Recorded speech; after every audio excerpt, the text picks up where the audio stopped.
Hello students, मैं राजेश कुमार साहब आज फिर वादे के अनुसार आपके सामने उपस्थित हुआ हूं। चैप्टर 6.1 का सम्स नंबर 12 लेके। मैं सम्स को स्टार्ट करूं उसके पहले मैं एक बात बता देना चाहूँगा कि अगर ये वीडियो बड़ी हो, मैं इस बहुत सारे सम्स में आप देखेंगे, अगर मेरा पहले के वीडियो देखेंगे तो देखेंगे कि मैं बहुत सारा सम्स में काटा नहीं हूँ। मैं कहा हूं कि आप काटिएगा, मैं डायरेक्ट गुना करके एक नंबर वहां पर मैं एक बैठा दिया हूं। ये क्यों ऐसा किया? इसलिए ऐसा करना पड़ रहा है, अगर मैं काटने जाऊं तो वीडियो बहुत लंबी हो जाएगी, जो आप लोग बोर हो जाएंगे, क्योंकि बड़ी वीडियो लंबी वीडियो तो आप लोग देखना चाहते नहीं है। इसीलिए वीडियो लंबी ना हो, इसलिए मैं बहुत से सम्स में नहीं काट रहा हूं। प्लीज आप लोग काटिएगा। चैनल को सब्सक्राइब कीजिए और बेल आइकन को दबाइए। क्यों दबाना है? इसलिए दबाना है कि ये जो चैनल आप देख रहे हैं, शारदा कोचिंग सेंटर नाम का जो यूट्यूब चैनल, इस चैनल पर क्लास 10 का मैथमेटिक्स, क्लास 11 का अकाउंटेंसी, 11 का मैथमेटिक्स, इस प्रकार के अभी मैं लगभग सभी सब्जेक्ट कवर करने का कोशिश कर रहा हूं। चूंकि ये चैनल न्यू है, नई है, इसलिए अभी सब सब्जेक्ट आपको नहीं मिलेगा इस चैनल में, पर मैं उस काम की ओर अपनी कदम को बढ़ा दिया हूं जिससे आपको सभी सब्जेक्ट, लगभग सभी सब्जेक्ट आपको इस चैनल पर मिल जाएं। तो अगर आप बेल आइकन को दबा के रखते हैं, सब्सक्राइब करके रखते हैं, तो जब कभी भी अपलोड हो तो आपको नोटिफिकेशन आपको सबसे पहले मिल जाए। तो इसीलिए इस चैनल को पहले सब्सक्राइब करें। वीडियो अगर आपको अच्छी लगे तो लाइक कीजिए और अपने दोस्तों में शेयर कीजिए। तो चलिए आज मैं स्टार्ट करता हूं सम्स नंबर 12। जैसे ये बुक आपको दिख रहा होगा, ये वेस्ट बंगाल बोर्ड का मैथ का क्लास 10 का मैथ का बुक है। चैप्टर नंबर 6.1 कंपाउंड इंटरेस्ट मैंने यहां पर लिख भी दिया हूं। Chapter number 6.1 part 5। ये वीडियो इस चैप्टर से 5 नंबर का वीडियो ये बन रहा है। सवाल नंबर 12 में देखिए दिया है कि वार्षिक 9% ब्याज दर से कुछ रुपये के 2 वर्ष का चक्रवृद्धि ब्याज व सरल ब्याज का अंतर 129.60 रुपया हो तो उस रुपया का परिमाण हिसाब करके लिखे। तो देखिए यहां पर कुछ रुपया दिया है, यानी हमें यह मालूम नहीं है कि कितना रुपया है।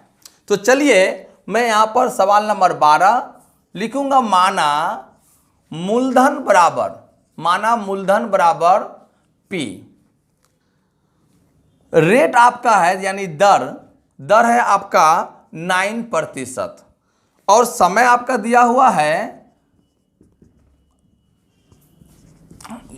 2 वर्ष, और सरल ब्याज और चक्रवृद्धि ब्याज में अंतर दिया हुआ है 129.60 रुपया। ये मैं बाद में लिखूंगा। मैं एक कंपाउंड इंटरेस्ट, जो आज इस वीडियो को पहली बार देख रहे होंगे, तो मैं सबसे पहले उनसे रिक्वेस्ट करूंगा कि आप पहले चक्रवृद्धि ब्याज का कंसेप्ट वाला वीडियो देख लीजिए। पार्ट 1 से लेके पार्ट 4 तक का वीडियो देखिए, आप सारा चीज आपको क्लियर हो जाएगा। फिर भी मैं यहाँ एक फार्मूला लिखता हूं, A बराबर P 1/1 प्लस R/100, यहां पर N। नए स्टूडेंट के लिए मैं बता दूं, ये N जो है टाइम है। N टाइम को दिखाता है, टाइम को बताता है। अमाउंट का मतलब हुआ मिश्रधन, चक्रवृद्धि मिश्रधन, P का मतलब हुआ मूलधन और R का मतलब रेट यानी दर। ठीक है माय डियर। तो सबसे पहले हमें इसमें दो सवाल निकालने हैं। क्या क्या निकालने हैं? चक्रवृद्धि ब्याज निकालना है, चक्रवृद्धि ब्याज भी निकालना है, और सरल ब्याज जिसको हम लोग बोलते हैं साधारण ब्याज, ये भी हमें निकालने हैं। हमें दोनों निकालने हैं। तो चलिए हम चक्रवृद्धि ब्याज निकाले, इससे पहले हमें अमाउंट निकालना होता है, जो इस फार्मूला पर हम बैठाएंगे। तो देखिए यहां पर A बराबर हो जाएगा आपका P, यानी P को हम मान लिए हैं, मूलधन को तो हम मान ही लिए हैं P, इसलिए P को P बैठा देते हैं 1/1 प्लस R मतलब 9/100। देख लीजिए यहां पर रेट 9 और 100 है तो 100 बैठा दिए, ब्रैकेट क्लोज कर दीजिए। N के जगह पर मैंने बताया था समय, तो यहां पर 2 वर्ष दिया हुआ है। अब चले आइए अब हम निकालेंगे अमाउंट बराबर P। अब 1 और 100 का लॉसर निकालेंगे तो 100 हो जाएगा। 1 से अगर 100 में भाग करते हैं तो 100 आएगा। 100 को 1 से मल्टीप्लाई करेंगे तो कितना आएगा? 100 आएगा। प्लस 100 को 100 से डिवाइड करेंगे 1 आएगा। 1 को 9 से मल्टीप्लाई करेंगे तो 9 आएगा। यहाँ पर स्क्वायर आएगा। ठीक है, अब यहाँ पर आइए, A बराबर P गुने 109 को जोड़ दीजिए तो 109 तो 109 डिवाइडेड ये 100। चूंकि ये 2 बार है इसीलिए हम इसको 2 बार लिखेंगे। 109 बटा 100, ये स्क्वायर है इसलिए हम 2 बार। अगर यहाँ पर Q होता तो 3 बार। ठीक है माय डियर स्टूडेंट्स, आप चले आइए, अब मैं इसको काटूंगा तो ये क्या कटेगा? क्या ये कटेगा क्या? नहीं कटेगा। नहीं कटेगा तो हम इसको क्या करेंगे? 109 और 109 का गुना करेंगे तो कितना हो जाएगा? 109 और 109 का गुना में 9 9 81 के 1 हाथ में बचा 8, 9 0 0, 8 के 8, 9 एकम 9, 0 0 और ये 0, फिर 1 9 1 0 1, तो 1 8 8 9 9 18 के 8 1 1 1, यानी 11,800। देखिए 11,881 P बटा कितना आ गया? यहाँ आ गया 10,000। यह हमारा क्या निकला? यह हमारा अमाउंट निकला। अब हमको निकालना क्या है? चक्रवृद्धि ब्याज। तो जैसे हम जानते हैं कि अगर अमाउंट में से प्रिंसिपल को माइनस करने से हमारा चक्रवृद्धि ब्याज निकलेगा, तो इसीलिए हम यहाँ पर क्या करेंगे? हम यहाँ पर एक CI निकालते हैं, यानी CI का मतलब हो गया कंपाउंड इंटरेस्ट। तो CI बराबर क्या होता है? Amount A minus P। तो यहाँ CI बराबर हो जाएगा, अमाउंट कितना है? 11,881 P बटा सॉरी बटा नहीं होगा, यहाँ पर माइनस है तो माइनस कितना हो जाएगा? ये आपका अमाउंट है 11,881 P बटा 10,000, यह हम अमाउंट लिख दिए। और यह माइनस तो माइनस यहाँ P बटा 1। अब इसका लॉसा निकाल दीजिए। 10,000 लॉसा होगा तो एक बार में होगा तो 11,881 P माइनस, देख लीजिए 10,000 से 10,000 भाग करेंगे तो 1 आएगा। 1 को 11,881 में गुना करेंगे तो 11,881 P माइनस। 1 से 10,000 भाग करेंगे 10,000, गुना करेंगे P में तो कितना हो जाएगा? 10,000 P। तो हमारा आ गया कितना? 1,881 P बटा 10,000। यही आया। 11,881 में 10,000 चला जाएगा तो 1,881 P बटा 10,000, ये हमारा आया CI। ये हमारा क्या आया? CI।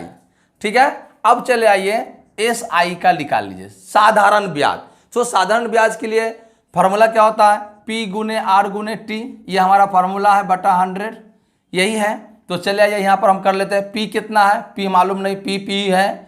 R कितना है? 9 है, इंटू T कितना है? 2 है बटा 100। तो यहाँ कितना आ गया? 18 P बटा 100। ये हो गया हमारा SI, ये हो गया हमारा CI। अब क्या है कि दोनों का अंतर कितना आया है? दोनों का अंतर बुक में दिया है 129.60 रुपया। तो अब हम यहाँ लिखेंगे प्रश्नानुसार 1881 P बटा 10,000 माइनस 18 P बटा 100 बराबर 129.60 रुपया 60। यहाँ पर हम कर देंगे, दशमलव हटाने के लिए 1 लिख दीजिए, 2 संख्या है तो 2 को शून्य बैठा दीजिए। चले आइए इसका अब लॉसन निकाल देते हैं। 10,000 आ जाएगा लॉसा पर, 10,000 और 100 का लॉसा पर 10,000 आएगा। 10,000 से 10,000 भाग करेंगे 1 आएगा। 1 को 1881 में गुना करेंगे तो 1881 P। 100 से अगर हम 10,000 में भाग करेंगे तो 100 आएगा। 100 से 18 में गुना करेंगे तो 1800 P आएगा बराबर 12960 बटा 100। ठीक है माय डियर, अब यहाँ पर चले आइए और में आ जाइए। 1881 में 1800 कर देंगे, बाद माइनस करेंगे तो 81 P बटा 10,000 बराबर 12,960 इंटू 100। ठीक है, इसी और कर देते हैं। और 81 P को क्रॉस मल्टीप्लाई करिए, 81P को 100 से गुना कर दीजिए तो 8100P बराबर 12,960 गुने 10,000। ठीक है, इसीलिए P बराबर आपका हो गया 12,960 गुने 10,000 बटा आपका हो जाएगा 8100। ठीक है स्टूडेंट्स, अब आप इसको क्या करेंगे, अब इसको आप काट दे सकते हैं। तो अब मैं इसको, बोर्ड जगह कम है इसलिए मैं यहाँ पर इसको मिटाता हूँ। मिटाने के बाद मैं आगे इसके बाद से अब इसको देखिए क्या दिया हुआ है, काट दीजिए। 1 0 1 0 ये 2 कट गया। अब कितना बचा हमारा, हमारा बचा यहाँ पर 81। 81 को देखिए किससे कटेगा, 81 को इससे अगर काट दीजिए तो कटेगा क्या। चलिए मैं यहाँ पर एक भाग करके देखता हूँ 12,960 में। 81 से अगर हम 2 बार में ले जाते हैं तो हमारा ज़्यादा हो जाएगा, तो एक बार में ही जाएगा, तो 81 है ना। 9 में से 1 गया 8, ये कितना बचा, 12 में से 8 गया 4, यहाँ हो गया 6। कितना बार में जाएगा, 6 बार में जाएगा, तो 6 कम 6 6 48, तो ये हो गया आपका 16 और ये 0 यानी 160। अगर इससे मैं इसको काट देता हूँ तो 160 बराबर हमारा कितना आ जा रहा है, बराबर आ जाएगा 100 को 160 से गुना करेंगे तो 16 एकम 16 और 2 1 2 1 3 0 1 2 3, ये हुआ हमारा आंसर। यानी आपका उत्तर जो होगा वो आएगा 16,000 रुपया, 16,000 रुपया, ये आपका उत्तर है माय डियर। ये आपको उम्मीद करता हूँ कि आपको समझ में आया होगा, और अगर कहीं समझ में नहीं आया तो प्लीज़ वीडियो को रोकिए और रोक के बार बार चीज़ को देखिए, जरूर समझ में आएगा। तो चलिए अब बढ़ता हूँ क्वेश्चन नंबर 13 की ओर। तो स्टूडेंट अब हम लोग चलते हैं क्वेश्चन नंबर 13। 13 नंबर सम्स और 12 नंबर सम्स, कोई कुछ अंतर नहीं है। अब इसको सवाल को पढ़ेंगे आपको समझ में आएगा। तो चलिए 13 नंबर सवाल को हम लोग बनाते हैं। दिया है यदि वार्षिक 10% ब्याज दर से कुछ रुपया का, फिर यहाँ कुछ रुपया, तो माना मूलधन बराबर P, 10% ब्याज दर, दर हमारा कितना दे रहा है 10 है, 10%। समय कितना दे रहा है, समय हमको दिया है 3 वर्ष। तो सरल ब्याज और चक्रवृद्धि ब्याज में का अंतर है 930। चलिए बनाते हैं। यहां भी हमें सरल ब्याज और चक्रवृद्धि ब्याज दो निकालना है। तो चक्रवृद्धि ब्याज और सरल ब्याज, ये दो हमको निकालना है। तो चलिए दो को निकालना है, तो हम लोग पहले चक्रवृद्धि ब्याज निकालें। तो चक्रवृद्धि ब्याज के लिए हमें अमाउंट निकालना है, जो अमाउंट का फार्मूला ये देखिए, पहले से ही बोर्ड में मैंने लिख दिया है। अब इस फॉर्मूला को देख लीजिए। आइए A बराबर P, तो P तो हमें P ही माना हूं इसलिए P ही रहेगा। 1/1 प्लस रेट कितना है 10%, और ये आपका 100 फार्मूला में है दिया हुआ। n का वैल्यू समय हो जाता है, n जो है टाइम को दर्शाता है, तो यहाँ पर 3 कर देंगे। अब यहाँ पर आइए A बराबर P, यहाँ आइए 100, 100 प्लस 10 होल क्यूब। A बराबर P इंटू 110 बटा 100 बटा 100। देखिए हमने यहाँ पर 3 बार लिखा, क्यों, क्योंकि यहाँ पर Q दिया हुआ है। अगर यहाँ पर स्क्वायर होता तो 2 बार लिखते हैं। तो चले आइए, इसको कटेगा, ये 0 ये 0 ये 0 ये 0 कट जाएगा। तो हमारा A का वैल्यू A बराबर आ जाएगा 11, 11 और 11 को जो हम लोग गुना करेंगे तो 1331 आएगा। 1331 P बटा 10, 10, 10 को गुना करेंगे तो आ जाएगा हमारा 1000। ठीक है माय डियर, यह हुआ हमारा A। तो A हमारा ये निकला। तो अब हम यहाँ पर CI निकाल सकते हैं, बहुत आराम से निकाल सकते हैं। CI बराबर A माइनस P होता है। तो CI बराबर हमारा क्या आया, अमाउंट आया है 1331 P बटा 1000 माइनस P बटा 1, लॉसन निकाल दीजिए 1000 का, तो हो जाएगा 1331 P माइनस 1000 P। ये कैसे आ रहा है, या आपको समझाने की आवश्यकता नहीं है, 1000 और 1 का लॉसा हुआ 1000, 1000 से 1 भाग करेंगे 1 को 1331 से गुना करेंगे तो 1331 पी आ जाएगा, माइनस है माइनस, 1 से 1000 भाग करेंगे तो 1000, 1000 को पी से गुना करेंगे तो 1000 पी। अब आ जाइए यहाँ पर कितना आ गया हमारा 331 पी बटा ये हुआ हमारा 1000, ये हमारा आया सी आई। अब निकालेंगे सरल ब्याज यानी सिंपल इंटरेस्ट एस आई। तो एस आई का फार्मूला होता है P into R into T बटा 100, ये फार्मूला है। इसी फार्मूला पर हमको सवाल बैठा देना है। तो चले आइए इस फार्मूला पर ही हमको सम्स पुटअप करना है।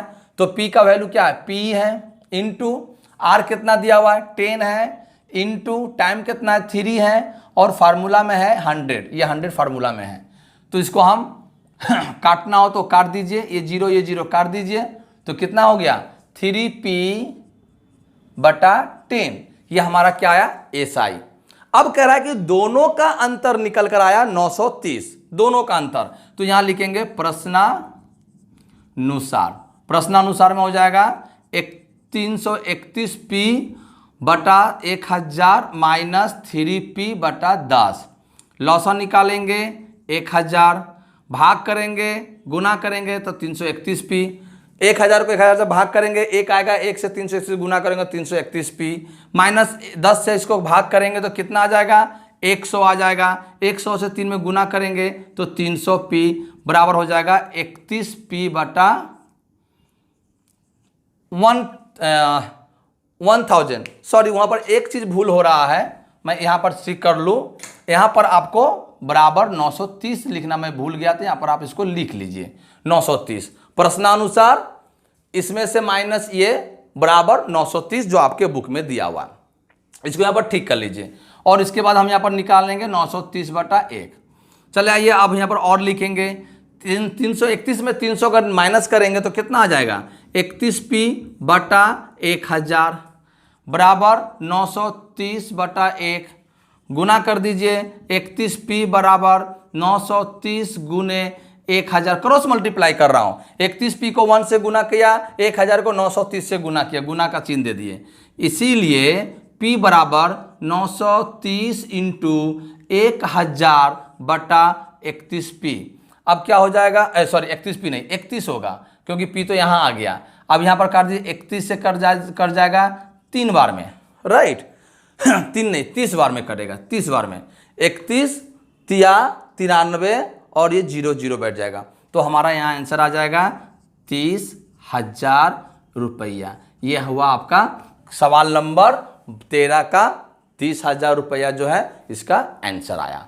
ठीक है स्टूडेंट, अब हम लोग बढ़ते हैं सम्स नंबर 14 की ओर। तो स्टूडेंट्स अब आ जाइए क्वेश्चन नंबर 14। क्वेश्चन नंबर 14 में बाकी अभी तक जो मैं 13 सवाल बनाया हूं थोड़ा सा भिन्न है, थोड़ा सा अलग है, पर है बहुत आसान। देखिए क्या है, वार्षिक चक्रवृद्धि ब्याज दर यदि प्रथम वर्ष का रेट और द्वितीय वर्ष का रेट, यही दो चीज इस सम्स में नया है। 6000 मूलधन 2 वर्ष का चक्रवृद्धि ब्याज ज्ञात करना है। चले आइए पहले हम लोग लिख लेते हैं सवाल नंबर 14, मूलधन बराबर 6000 रुपया। ठीक है, समय देखिए क्या दिया हुआ है 2 वर्ष, ये भी मिल गया। प्रथम वर्ष का दर बराबर 7% और द्वितीय वर्ष का दर कितना है 8%। तो चक्रवृद्धि ब्याज निकालने के लिए कह रहा है, निकालना क्या है चक्रवृद्धि ब्याज। स्टूडेंट देखिए यहां पर 2 रेट दिया हुआ है, यानी इसके पहले जितने भी सवाल हमने सवाल नंबर 13 तक जो बनाया था उसमें एक ही दर मिल रहा था, लेकिन यहां पर 2 दर हैं। तो इसको कैसे बनाएंगे, चलिए आते हैं। चक्रवृद्धि ब्याज के लिए हमको अमाउंट निकालना होगा, तो अमाउंट बराबर पी हमारा कितना है 6000। ठीक है स्टूडेंट, उसके बाद है 1/1 प्लस आर, रेट 7 है तो 7/100 ब्रैकेट बंद। अब यहां पर हम कुछ नहीं देंगे, 1 2 3 नहीं देंगे, क्योंकि अलग अलग साल का अलग अलग दर है, तो ये हमारा 1 साल का दर निकल जाएगा। मैं कुछ नहीं दिया मतलब 1 साल का है। अब दूसरा साल का दर क्या दिया हुआ है, तो 1/1 प्लस 8/100। देखिए अलग अलग दर दिया तो अलग अलग मैंने निकाला। यहां पर जो स्क्वायर बैठाते थे या क्यूब बैठाते थे वो यहां पर हमने नहीं बैठाया। जो नए स्टूडेंट्स हैं प्लीज जाकर पिछले वीडियो को जरूर देखें। चले आइए अब हम यहां पर आते हैं। अमाउंट बराबर 6000, इसका लॉसन निकालिए 100, 1 से 100 में भाग करेंगे 100, 100 से 1 में गुना करेंगे 100, प्लस 100 से 100 में भाग करेंगे 1, 1 से 7 में गुना करेंगे 7। फिर यहाँ पर आ जाइए 100, 100 प्लस 8। ठीक है माय डियर, अमाउंट बराबर 6000 इंटू 107/100 इंटू 108/100। अब हम करेंगे क्या, अब हमें करना है 1 2 3, 1 2 3 कट गया, 2 तिया 6, 2 पचे 10। अब इसको 2 से 3 में काटिए, इसको 5 से काट दीजिए। अब हम अगर इसको गुना करें 107 108, देखिए 3 काट के बचा, या 107 बचा या 108 बचा। अगर 107 गुने 108 गुने अगर 3 करते हैं तो हमारा आ जाएगा 34,668 बट्टा ये आ जाएगा हमारा 5। ये हमारा कितना आ जाएगा 5। फिर से मैं बतला रहा हूं, 107 108 को गुना करेंगे, फिर 3 से गुना करेंगे, हमारा आ जाएगा गुना करके 34,668 बटा 5। भाग करेंगे तो हो जाएगा 6 5 सके 30, 6,933.60। ये हमारा आपका अमाउंट आया। 6933.60 ये आपका भाग करने पर आपको ये आंसर आएगा, ये आपका अमाउंट आया। निकालना हमको क्या है, चक्रवृद्धि ब्याज। तो CI का मान फार्मूला हम जानते हैं A-P। तो CI बराबर अमाउंट कितना 6,933.60 माइनस P कितना है 6000। तो यहाँ हम 6000 अगर हम माइनस करेंगे तो 933.60 रुपया ये हमारा आंसर आएगा। ये हुआ हमारा CI। तो माय डियर स्टूडेंट्स, इस वीडियो में पार्ट नंबर 5 में मैंने सम्स 12, 13 एंड 14 को कवर किया है। वीडियो बहुत लंबी ना बने इसलिए मैं इस पार्ट में बस 3 ही सवाल आप लोग को बतला रहा हूं। और फिर मैं बताना ये चाहता हूं कि अगर आपको ये सम्स सीखे हैं और हमारे बताने का तरीका अगर ठीक आपको लग रहा है, आपको समझ में आ रहा है, तो प्लीज आप हमें कमेंट करिए। अगर समझ में आ रहा तो भी कमेंट करिए, समझ में नहीं आ रहा तो भी कमेंट करिए, ताकि आपकी कमेंट से ही हम समझेंगे कि हमसे आपको कितना फायदा हो रहा है। और अगर आपको फायदा हो रहा है तो आप इस वीडियो को जरूर लाइक कीजिए, वीडियो को जरूर अपने दोस्तों में शेयर कीजिए, दोस्तों को रिकमेंड करिए और इस चैनल को सब्सक्राइब करके बेल आइकन को दबाना नहीं भूलिए। चलिए तो मैं विदा लेता हूं और फिर वादा के साथ कि फिर मैं अगले वीडियो में क्वेश्चन नंबर 15 से स्टार्ट करूंगा। मैं कितना सम्स एक पार्ट वीडियो में कवर होगा ये मैं आपसे नहीं बता सकता, लेकिन हाँ इतना जरूर बता सकता हूं कि नेक्स्ट वीडियो में आपको क्वेश्चन नंबर 15 से स्टार्ट करूंगा। ठीक है माय डियर स्टूडेंट, तो इसी के साथ मैं आज अपना ये क्लास यहीं समाप्त करता हूं। Thank you very much. जय हिंद।